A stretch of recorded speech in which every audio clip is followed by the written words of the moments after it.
Good morning students. बीडीएमएल शिक्षण संस्थान की ज्योग्राफी ऑनलाइन क्लास में सभी विद्यार्थियों को स्वागत। बच्चों, आज से जो पूर्व की कक्षा थी उसमें मानव भूगोल के तथ्यों की बात की थी, जीन्स ब्रुन्स के अनुसार की थी। अब हम बस बात करते हैं नियतवादी या निश्चयवादी।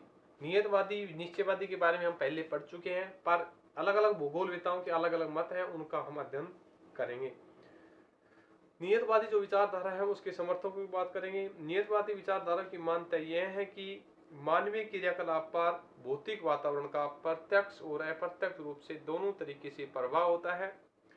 इस विचारधारा के अनुसार प्रकृति का दास माना गया है मानव को, जिसमें समर्थक है हिप्पोक्रेटस।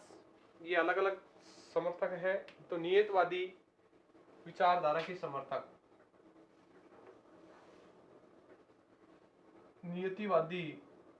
नियतिवाद के समर्थक।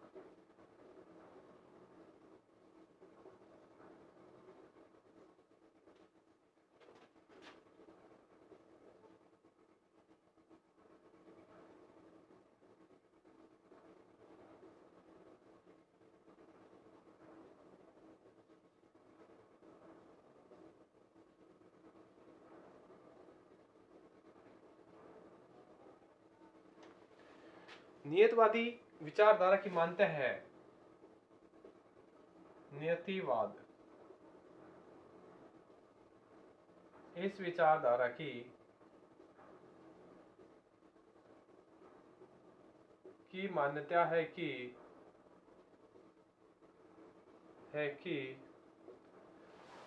मानवीय क्रियाकलापों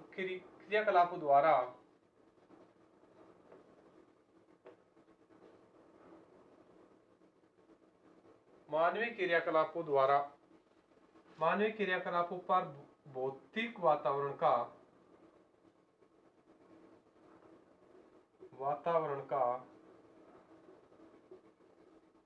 प्रत्यक्ष एवं अप्रत्यक्ष रूप से प्रभाव पड़ता है। प्रत्यक्ष और अप्रत्यक्ष दोनों तरीके से प्रभाव माना है। इस विचारधारा के अनुसार मानव प्रकृति का दास है।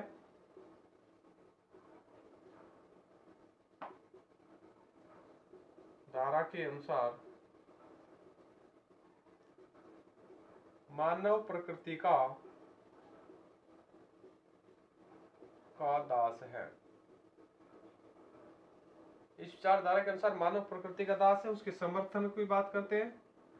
समर्थकों के अनुसार कुछ स्थिति है। समर्थकों में पहला है हिप्पोक्रेटस।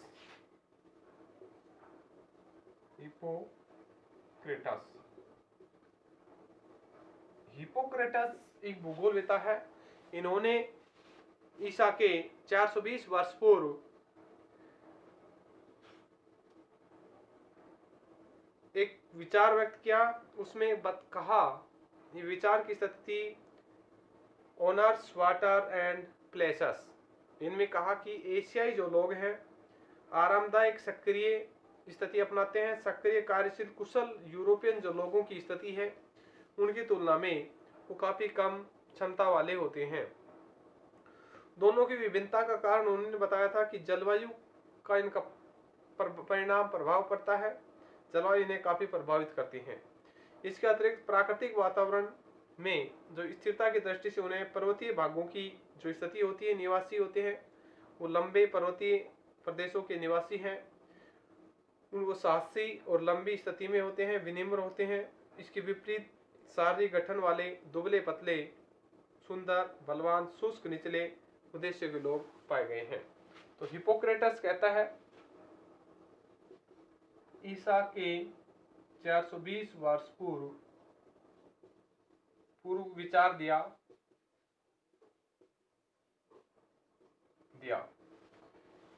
उन्होंने कहा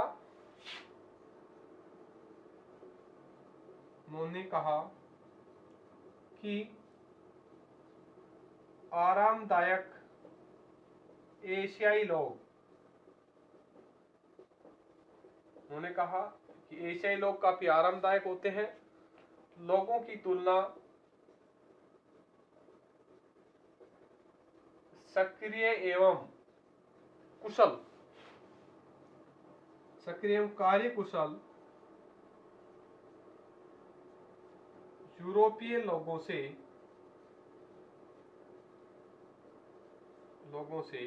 की है। इन्होंने कहा कि एशिया के जो लोग हैं वो काफी आरामदायक स्थिति में अपना जीवन यापन करते हैं, और अफ्रीका के जो लोग हैं, यूरोपियन जो लोग हैं, काफी कार्यशील होते हैं। उन दोनों को भिन्नताओं का जलवायु स्थिति बताया है। इन दोनों की ये भिन्नता उनकी जलवायु के आधार पर जलवायु का परिणाम है। उन्होंने कहा कि जो सक्रिय और आरामदायक स्थिति के लोग हैं उनका मुख्य कारण वहां की जलवायु प्रभावित करती है, उनकी जलवायु के अनुरूप वो लोग करते हैं। इसके अतिरिक्त प्राकृतिक वातावरण की स्थिरता की दृष्टि से उन्हें पर्वतीय प्रदेशों के निवासियों की तुलना में इसके विपरीत प्राकृतिक वातावरण जो प्राकृतिक वातावरण के लोग हैं की स्थिरता के साथ उनकी जो स्थिरता है, शिथिलता की है, पर्वतीय प्रदेशों के निवासी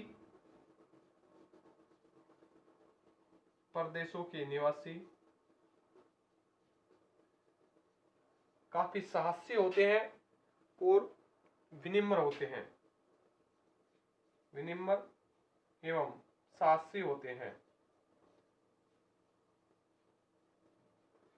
उनके विपरीत शारीरिक गठन वाले दुबले पतले सुंदर और बलवान शुष्क निचले भागों में रहते हैं। इसके विपरीत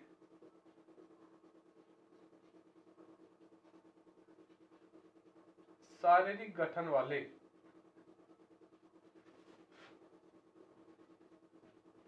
लोग काफी दुबले पतले एवं सुंदर इनके विपरीत होते हैं।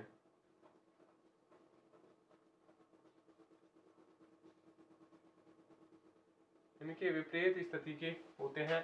ये थी हिप्पोक्रेटस के अनुसार। अब हम बात करते हैं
अरस्तु के अनुसार।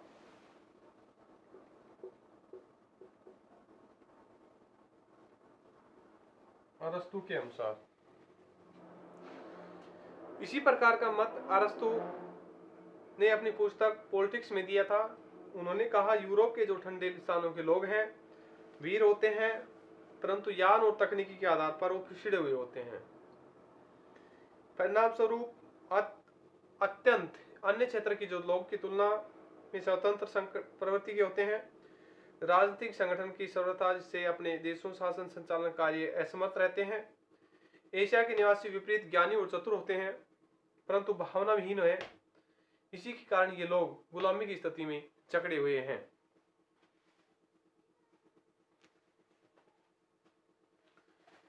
इसी प्रकार का मत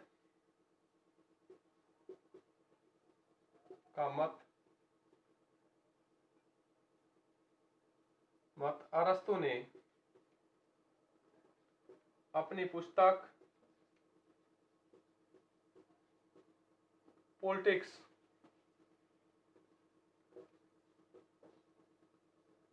में लिखा है कि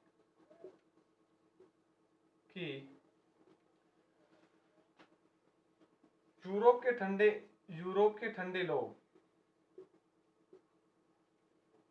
ठंडी जलवायु के लोग वीर और साहसी होते हैं, लेकिन तकनीकी सुविधा के आधार पर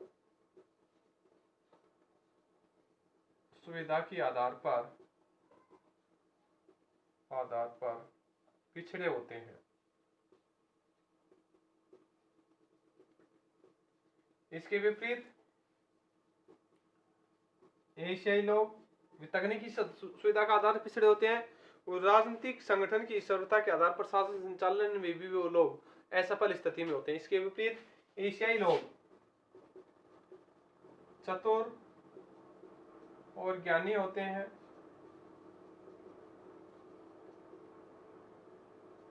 लेकिन इनकी ये भावना के आधार पर मात खाते हैं, भावनाविहीन होते हैं। इसी कारण ये गुलामी में रहते हैं, में अपना जीवन जीते हैं। गुलामी की स्थिति में एशियाई लोग रहकर अपना जीवन यापन करते हैं।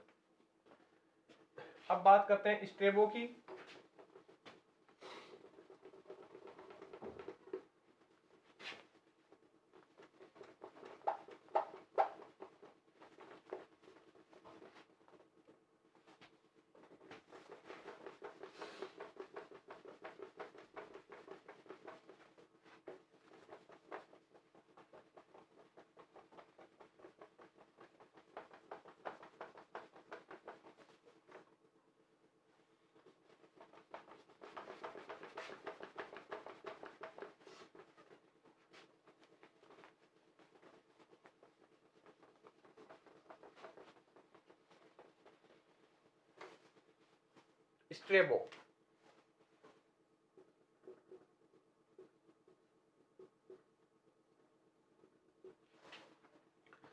स्ट्रेबो के अनुसार भौगोलिक लेखों में कई तुलनात्मक प्रसंग किए हैं। उन्होंने कहा है कि उस इटली के आकार, धरातल, जलवायु, विश्व के रोम के उद्भव, विकास शक्ति प्रभावित होती हैं। स्ट्रेबो के अनुसार उसकी रचना, पूर्व विकास, आस्था का कारण इसी प्रकार अध्ययन किया है कि शारीरिक दृष्टि से वो अलग अलग होते हैं और जलवायु, धरातल और मानव भिन्नता की उनमें स्थिति होती है, ईश्वरीय प्रकृति की उनमें आस्था बनी रहती है।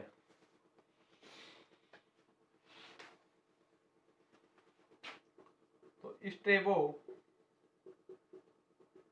के लेखों में भी काफी भिन्नता होती है। उन्होंने धरातल का स्वरूप एवं आकार के आधार पर इनका अध्ययन किया है।